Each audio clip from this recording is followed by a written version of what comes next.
So the spotlight is on emerging markets, and somebody who handles and understands that space very well is joining us today. Dr. Murat Ulgen is joining us from HSBC. Emerging market, of course, is the area of his specialization, based out of London. Dr. Murat, thank you so much for your time today. I hope you are safe there and things are improving at your end. We have been always thinking that the last 10 years actually belong to the developed markets, and the next 10 years will actually belong to the emerging markets. But it appears that that hypothesis is getting challenged, and your survey seem to be suggesting that global investors,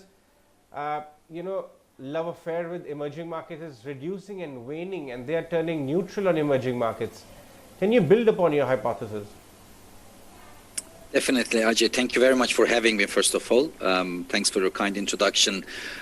Yes, so we started off 2021 with great expectations for emerging markets. It was supposed to be a global recovery, hopefully a synchronized version, and lots of liquidity in the background should uplift emerging markets and deliver good performance.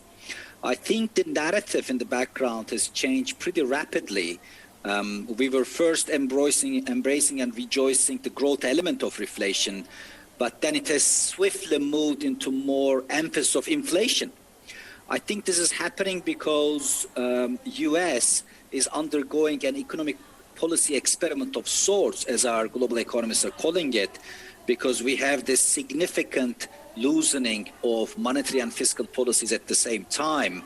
It seems like they will continue with further fiscal stimulus, and the Fed has a new operational framework, average inflation targeting regime. So this combination of very loose monetary and fiscal policy at the same time is causing some worries for certain investors that this perhaps is an experiment that, like with any experiment, it may lead into some unintended consequences. And one of the worries as an unintended consequence is inflation. That US inflation can actually be high on a more protracted basis, elevated, and eventually the Fed has to change its current dovish stance. So that's the worry. That worry has developed very rapidly in the first quarter of the year.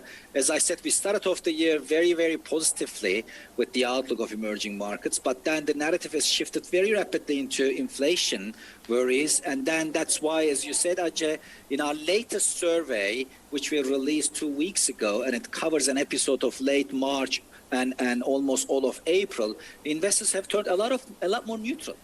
It's not bearish, though. We have to make that distinction. They were very bullish in the beginning of the year. They haven't turned bearish. They just turned neutral because, they lack strong conviction. They lack a medium-term view. They try to understand whether indeed there is an inflation risk in the U.S. because when we do this survey, there are a lot of questions, and we canvass views of institutional investors across all asset classes. And we ask them every quarter, what's the biggest risk to the outlook of emerging markets? And previously, in the previous 3 surveys we did since middle of last year, it was always COVID. But in this survey in April, for the first time, the biggest risk is actually high inflation and high rates in the US, and COVID is the second risk. So that's, to me, the reason why investors have turned a lot more neutral compared to being very bullish in the beginning of the year. This lack of conviction about the market direction and whether the worries about US inflation will be, will materialize or not is making people, think twice, and there are split views out there. Thank you. So clearly, those anticipating faster emerging market growth out of the people you surveyed have declined,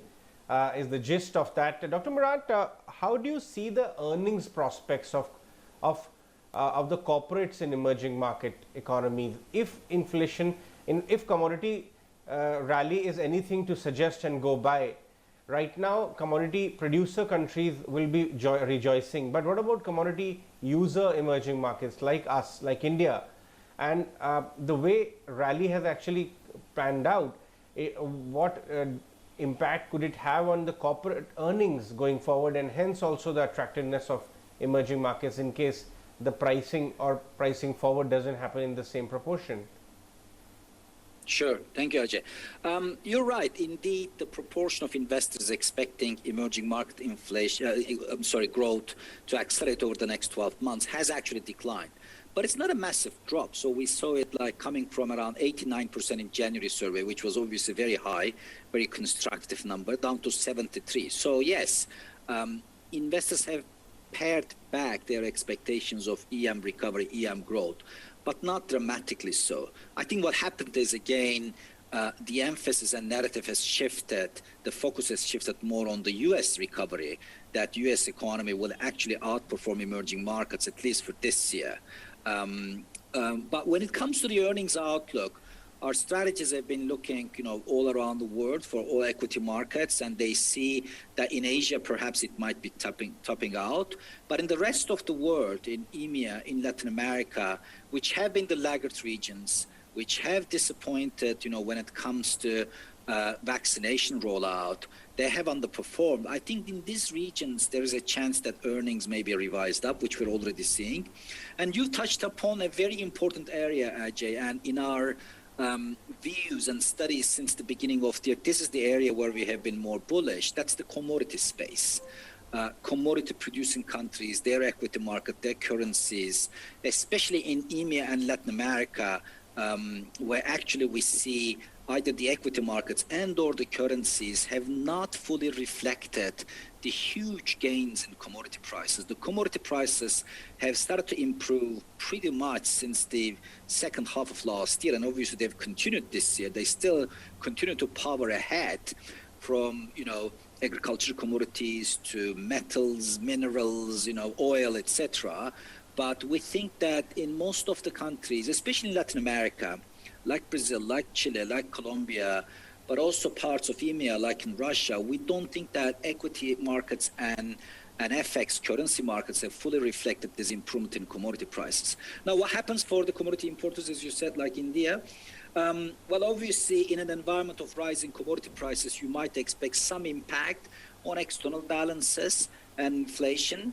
But to the extent that this is happening because of better global growth outlook, and we do think that one element of increasing commodity prices, like we saw, like iron ore, for instance, is expectation of stimulus to come further in the U.S., perhaps in the form of infrastructure investments. So to the extent that this is driven by a better global cycle and better global growth outlook, we think the benefits will outweigh the costs.